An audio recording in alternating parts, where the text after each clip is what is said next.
નમસ્કાર મિત્રો, સ્વાગત છે તમારું મારી યુટ્યુબ ચેનલમાં। તો મિત્રો, આજે આપણે આ વિડીયોમાં ગુજરાત પોલીસ કોન્સ્ટેબલની ભરતીમાં જ્યારે ડોક્યુમેન્ટ વેરિફિકેશન કરવાના હોય છે ત્યારે જો કોઈ ડોક્યુમેન્ટ તમારી પાસે ખૂટતું હોય તો શું ભરતી બોર્ડ દ્વારા તમને સમય આપવામાં આવે છે કે નહીં તે અંગે આ વિડીયોમાં આપણે ચર્ચા કરવાના છે। તો વિડીયો પૂરો જોજો અને ચેનલને સબસ્ક્રાઈબ ના કરી તો સબસ્ક્રાઈબ કરી દેજો, જેથી કરીને બીજા નવા વિડીયોનો નોટિફિકેશન તમને જલ્દી મળી જાય। તો સૌપ્રથમ તો આપણે વાત કરીએ કે જો સામાન્ય ભૂલ હોય અથવા બિન મહત્વનો ડોક્યુમેન્ટ બાકી હોય તો ચિંતા કરશો નહીં। સુધારો કરવા માટે ભરતી બોર્ડ પૂરતો સમય આપે છે। તો આપણે આગળ જોઈએ કે કયા ડોક્યુમેન્ટ માટે અને અમુક કયા ડોક્યુમેન્ટ માટે સમય મળે છે અને કયા ડોક્યુમેન્ટ માટે સમય મળતો નથી તે અંગે પૂરી માહિતી મેળવી લઈએ। તો આ બાબતમાં તમને સુધારો ફરી તક મળે છે સુધારો કરવાની, જે આપણે આમાં પહેલાં જોવાના છે। પહેલાં તો માનો કે સ્પેલિંગ કે અટકમાં કોઈ ભૂલ હોય અથવા તો નામમાં તફાવત હોય, જેમ કે ઘણીવાર અમુકને ભાઈ, કુમાર, બેન અથવા બીજું કોઈ પણ પ્રોબ્લેમ હોય તો આધાર કાર્ડમાં અલગ નામ હોય, માર્કશીટમાં અલગ હોય, લિવિંગ સર્ટિમાં અલગ હોય નામ, તો આવી રીતે જો કોઈ મિસ્ટેક હોય તો એને સોગંદનામું કરાવવા માટે ભરતી બોર્ડ દ્વારા સમય આપવામાં આવે છે, જે સમય મર્યાદામાં તમારે ફરીથી સોગંદનામું કરીને રજૂ કરવાનું રહેશે। પ્રમાણપત્ર જેમ કે નોન ક્રિમિનલ જાતિનો દાખલો, સર્ટિફિકેટમાં સામાન્ય ટેકનિકલ ખામી હોય તો બોર્ડ કામચલાઉ મંજૂરી આપીને નવું જમા કરાવવાની મંજૂરી આપે છે, જો કોઈ મિસ્ટેક હોય તો। ત્યારબાદ જો તારીખ વીતી ગયેલી તમે એન્ટર કરેલું હશે તો એના માટે શું હોય એ આપણે આગળ જોઈએ। વધારાના માર્ક્સ જેમ કે ગુણ, દસ્તાવેજો, રમતગમતના સર્ટિફિકેટ, એનસીસી કે વિધવા હોવાના પ્રમાણપત્ર, કોઈ ભૂલ હોય તો તે સુધારવા માટે પણ પૂરતો સમય આપવામાં આવે છે। તો આટલી બાબતો માટે સમય આપવામાં આવે છે, જેમાં તમે યોગ્ય સમયે યોગ્ય દસ્તાવેજને પ્રમાણિત કરવાનું રહે છે। બીજું, આ બાબતોમાં તક આપવામાં આવતી નથી। એમાં પહેલું છે શૈક્ષણિક ડોક્યુમેન્ટ, જેમ કે ધોરણ 12ની ઓરિજિનલ માર્કશીટ કે શાળા છોડ્યાનું પ્રમાણપત્ર ગેરહાજર હોય અથવા ખોટું હોય તો ઉમેદવારી રદ થઈ શકે છે।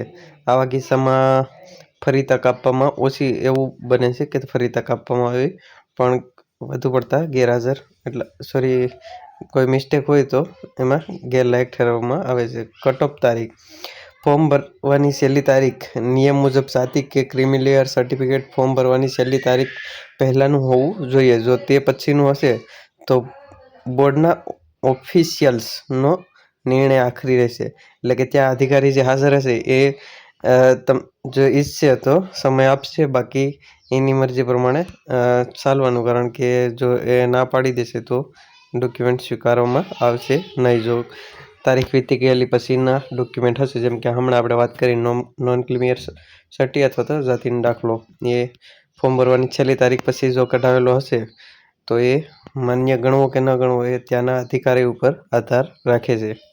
ઉમેદવારો માટે ખાસ વિનંતી અને આગોતરા પગલાં શું છે?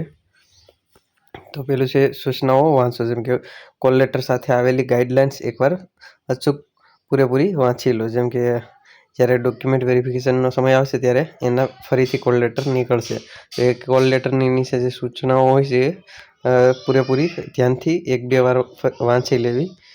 બીજું કે એફિડેવિટ તૈયાર રાખો, જો કોઈ પણ ડોક્યુમેન્ટમાં નાની મોટી ભૂલ હોય તો અત્યારથી જ વકીલ પાસે નોટરીવાળું સોગંદનામું કરાવીને સાથે રાખવું। જો તમારે એમ લાગતું હોય કે સારા માર્ક છે અને વારો આવે એમ છે તો તમારે એ બધું મિસ્ટેક હોય નામમાં કે વગેરેમાં કોઈ, તો વકીલ પાસે જઈને સોગંદનામું કરાવી લેવું।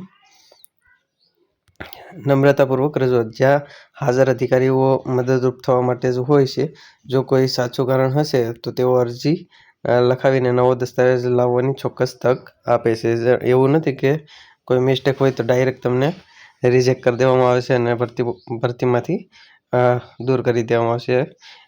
ઘણીવાર અમુક બાબતોમાં કોઈ એવો પ્રશ્ન હોય તો એને માટે તક આપવામાં આવતી હોય છે। તો ઘણી બાબતોમાં સમય મળે છે, પણ જો તમે કોઈ ખોટું કરેલું હશે, કંઈ ભૂલ અથવા ખોટા ડોક્યુમેન્ટ રજૂ કરેલ હશે તો એવી બાબતમાં તમને ભરતીમાંથી દૂર કરવામાં આવશે। તો આશા રાખું છું વિડીયો સારો લાગ્યો હશે। વિડીયો સારો લાગે તો લાઈક કરો, શેર કરો, અને અન્ય કોઈ પ્રશ્ન હોય તો કમેન્ટ કરી દેજો।